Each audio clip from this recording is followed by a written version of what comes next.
ओम नमो भगवते वासुदेवाय। प्रस्तुत है श्रीमद् भगवद गीता का अध्याय 2, श्लोक संख्या 52 और 53। श्लोक संख्या 52 इस प्रकार है। यदा ते मोह कलिलं बुद्धिर्व्यतितरिष्यति तदा गन्तासि निर्वेदं श्रोतव्यस्य श्रुतस्य च। इसका अर्थ है, भगवान कह रहे हैं, हे अर्जुन, जब तुम्हारी बुद्धि की ऐसी स्थिति हो, एक ऐसी स्थिति में पहुंच जाए कि तुम मोह रूपी घने जंगल को पार कर जाएगी। ये तुम्हारी बुद्धि जब किसी मोह से भरे हुए, मोह से युक्त, मोह रूपी घने जंगल को पार कर जाएगी, अर्थात उस पर मोह का कोई भी प्रभाव नहीं पड़ेगा तुम्हारी बुद्धि को, तब तुम सुने हुए, जो तुमने सुना है और या जो सुनने योग्य है, उन सभी बातों के प्रति तुम अन्यमनस्क हो जाओगे। मतलब सुनी हुई बातों के प्रति और सुनने योग्य बातों के प्रति तुम्हारा मोह भंग हो जाएगा, तुम्हारा मन अन्यमनस्क हो जाएगा, वहाँ से हट जाएगा। अर्थात सभी तरह से तुम्हारा मन हट जाएगा और तुम योग में स्थित हो जाओगे। ये इसका अर्थ है। शब्दों को देखते हैं। यदा ते मोह कलिलम, यदा मतलब जब तुम्हारा मोह कलिलम, मोह कलिलम में दो शब्द है। मोह समास है, इसमें संधि नहीं है। मोह कलिलम, मोह मतलब मोह, माया मोह, कलिलम मतलब जंगल, मोह रूपी घने जंगल, विशाल जंगल, मोह रूपी विशाल जंगल को कौन, ते मतलब तुम्हारी, जब तुम्हारी बुद्धि, इसमें देखिए बुद्धि ही, बुद्धि प्लस व्यतितरिष्यति,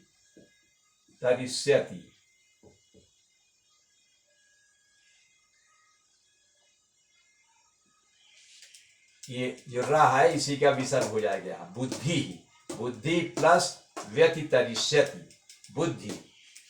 जब हे अर्जुन, जब तुम्हारी बुद्धि मोह रूपी जंगल को व्यतितरिष्यति मतलब पार कर जाएगी, अर्थात मोह माया का तुम्हारे ऊपर कोई असर नहीं पड़ेगा। तदा तब गंतासी, गंता प्लस असी, गंता मतलब पहुंच जाओगे, असी मतलब उसी के साथ है, असी मतलब हो, पहुंच जाओगे। निर्वेदम, निर्वेदम का अर्थ है विरक्ति को, निर्वेदम मतलब विरक्ति, निर्वेदम विरक्ति। श्रोतव्यस्य जो सुनने योग्य है, चा मतलब और, श्रुतस्य मतलब जो सुना है, सुनी हुई बात और सुनने योग्य बातों का से तुम्हारी विरक्ति हो जाएगी, तुम्हारा मन हट जाएगा। अगर तुम्हारी बुद्धि जंगल रूपी मोह रूपी घने जंगल को पार कर जाएगी तब, अर्थात जब तुम्हारे ऊपर मोह का असर नहीं पड़ेगा, मोह माया का असर नहीं होगा, बुद्धि तुम्हारी एकदम निर्मल हो जाएगी, तुम कृष्ण भावना भावित हो जाओगे, उस समय तुम जो है अन्यमनस्क हो जाओगे, तुम किसी माया मोह में नहीं फंसोगे। अगला श्लोक है। श्रुति विप्रतिपन्ना यदा स्थास्यति निश्चला समाधावचला बुद्धिस्तदा योगमवाप्स्यसि। इसका अर्थ है, आगे भगवान कह रहे हैं, हे अर्जुन, जब तुम्हारा मन वेदों की अलंकारमयी जो भाषा होती है, अर्थात वेदों में जो बताया जाता है कि यज्ञ करो, अनुष्ठान करो, ये सब चीज़ें तुम्हारे मन, जब तुम्हारा मन इन सब से विचलित नहीं होगा, जब विचलित नहीं होगा तो तुम्हारा मन जो है मुझ में या बुद्धि योग के माध्यम से कृष्ण भावना भावित हो जाएगा, तुम्हारा आत्म साक्षात्कार होगा और आत्म साक्षात्कार की समिधि में तुम्हारा मन स्थिर हो जाएगा, एकनिष्ठ हो जाएगा, एकाग्र हो जाएगा, अचल हो जाएगा, एकदम निश्चल हो जाएगा।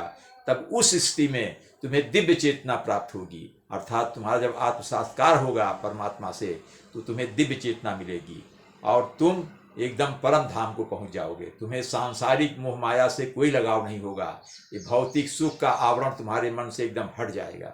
ये इसका अर्थ है। श्लोक का अर्थ देखते हैं, शब्दों का अर्थ देखते हैं। श्रुति विप्रतिपन्ना, मतलब होता है कर्म फलों का प्रभाव ना होना। श्रुति विप्रति पन्ना, श्रुति विप्रति पन्ना मतलब कर्म फलों का प्रभाव ना होना। श्रुति विप्रति पन्ना का मतलब कर्म फलों का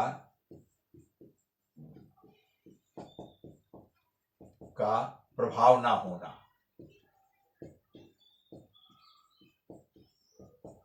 ये है। और जब ते मतलब तुम्हारे, यानी जब तुमको कर्म फलों का प्रभाव तुमको छू नहीं जाएगा, जब स्थासित मतलब स्थापित हो जाओगे, निश्चला, निश्चला मतलब निश्चल, स्थिर, एकनिष्ठ हो जाओगे।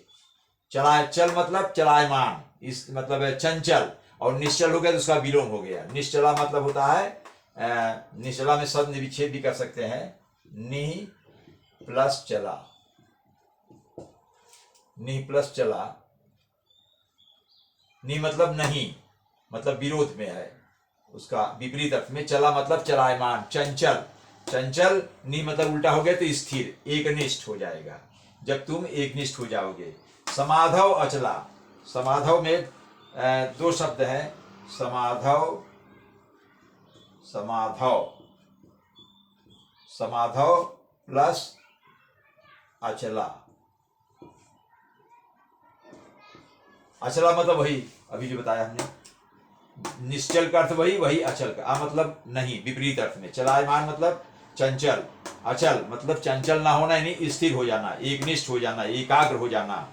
तो समाधव मतलब दिव्य चेतना, दिव्य चेतना कहते हैं, या कृष्ण भावनामृत, इसका अर्थ होता है दिव्य चेतना, दिव्य चेतना या कृष्ण भावनामृत, कृष्ण भावनामृत।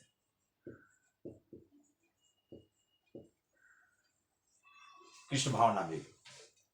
और बुद्धि मतलब तदा, बुद्धि तब, तब बुद्धि,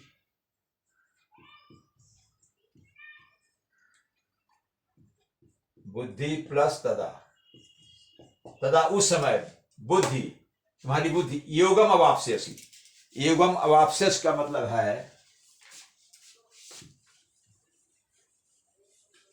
योगम अवाप्स्यसि, योग को प्राप्त हो जाओगे। योग मतलब आत्म साक्षात्कार, भगवान से तुम्हारा आत्म साक्षात्कार हो जाएगा।